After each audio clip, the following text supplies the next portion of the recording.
Hello everyone, this is ACHAI Akaya, and this is Game 4 in the semifinal matchup between Buki and Alexbot here, facing off against Darrenc and FabIntegral here.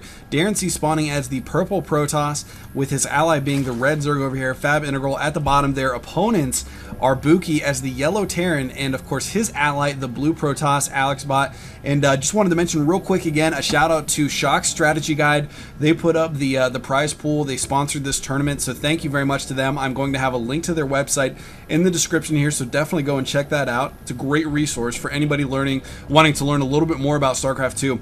But anyways, of course, casting this game alongside me once again, 13, and we are going to be bringing you the action for the rest of this tournament, at least the semifinals and the finals, and then I think we're also possibly going to go back and cast some of the earlier round games that were interesting, because there was actually some really fun games to watch in the earlier rounds as well. But anyways, a lot of scouting going on right now. Probes just moving all across the map, trying to get some intel on here. And 13, we've seen a few games here. We know these players' tendencies. What do you expect to see in game number 4 here?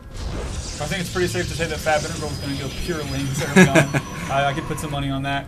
At this point, Buki and Alexbot are up 2 games to 1. It's a best-of-5 series, so obviously Darrenc and FabIntegral need to pull out a win here. If not, they're going to be eliminated from the tournament. And like you mentioned earlier, Darrenc is a very, very high-rated player in the top 200 on U.S. servers. I think it would be a bit of an upset if they were to go down to Alexbot and Buki at this point in the tournament. Yeah, absolutely. And we were actually just looking at Darrenc's account a little bit ago.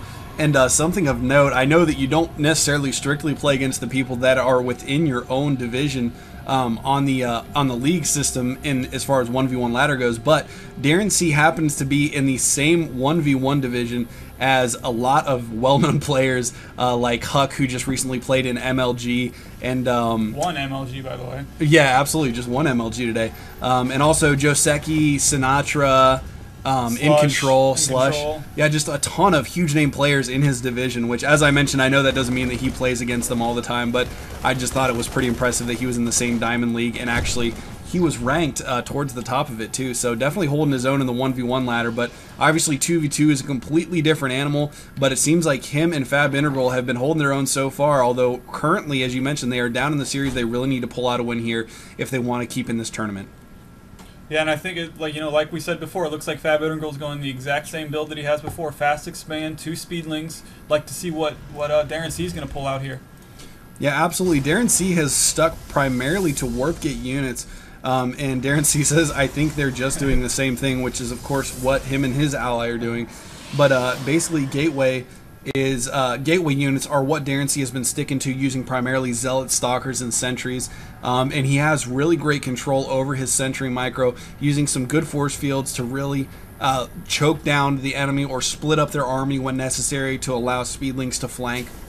Just some good control from all the players in this game right now. And there's an SCV moving out, going to spot these first few Zerglings moving out from FabIntegral, and he does have his expansion up and running already. Only 1 drone mining at it right now though, so going to be using that initially just for Zergling production until he can get some more minerals or resource gatherers over there. And he is researching the speed upgrade currently too.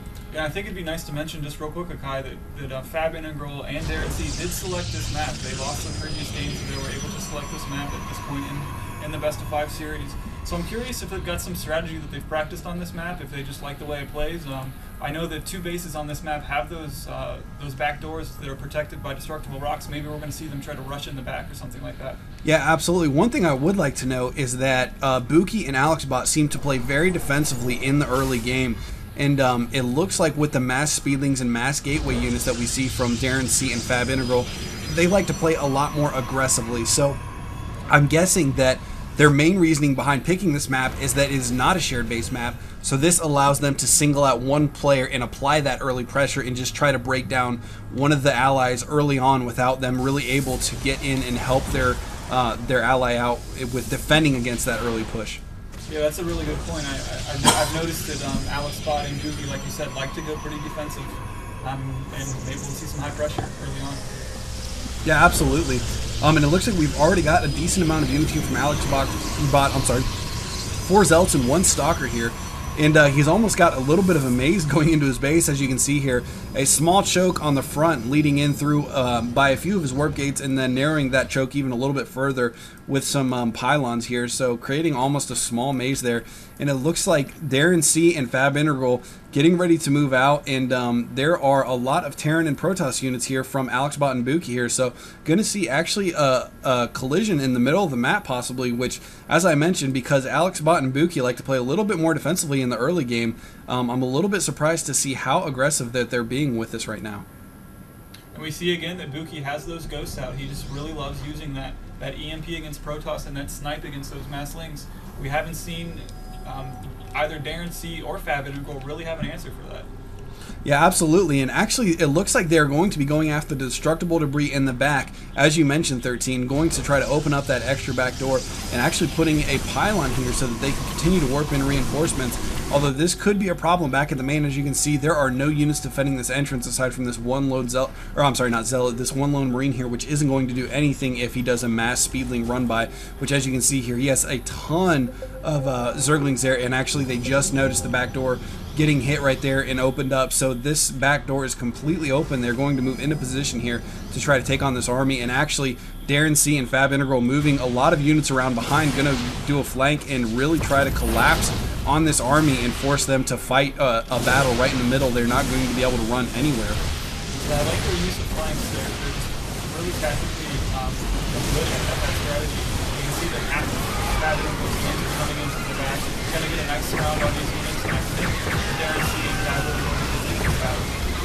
Oh, I don't know. A lot of those speedlings went down there pretty quickly, and basically Darren C is left to take this army on by himself, although there are some more Zerglings from FabIntegral coming in the front of his base, possibly going to be able to finish off this army here, although the snipe from those ghosts is really what seemed to tear him up pretty good last time. And these Zerglings just tanking a ton of damage while these Stalkers and Sentries move up and really do the brunt force of the damage to these units. And it looks like they are now going to be able to push him out of the base here, and they really need to get this proxy pylons out of this ramp here so that they can move out without having to worry about him warping some units in the back door once again to continue this assault. And that is exactly what they're doing here now. And now that they have actually been able to take that army out without too much of an issue at all, I am interested to see if they do a counterattack, because as you can see right now, there's only a couple sentries guarding this base, and it looks like warping in some more units here, although they are not walling off this entrance again. Looks like they're going to counter Buki here. Yeah, actually they are going for the Terran player instead of the Protoss player. Oh, and managing to get up into the base before the supply depot is raised. They're going to get an easy surround on these Marauders, and those Marauders are going to go down right away. A very critical mistake leaving that supply depot down. Those Lings are going to be able to do quite a bit of damage on this mineral line. Yep. One hero ghost in the middle there, getting off some very nice snipes. And actually, he's got 6 kills before he goes down. But they are trying to come in right now and take out the supply depot. A lot of SCVs trying to come and heal this. But here come some Stalkers in the back here, trying to defend against some reinforcing Protoss units. But there is not enough coming from Alexbot right now. They are in a huge amount of trouble if they cannot stop this Protoss army here right now, and there are just too many Zerglings. All the SCVs going down for Buki. He only has a few SCVs still mining in one mule, it looks like, but there are just a ton of Zerglings coming and a lot of Protoss units here. I don't think there's anything that they can do to stop this push at this point. It looks like this game is going to be over here very quickly. Yeah, this is just a fabulous counterattack. Of course, it was aided by the fact that that supply depot was down just a little bit too long. If you would have been able to keep that supply depot up, we might have been able to keep those Lings out, but it didn't happen, and I think that's going to cost them the game.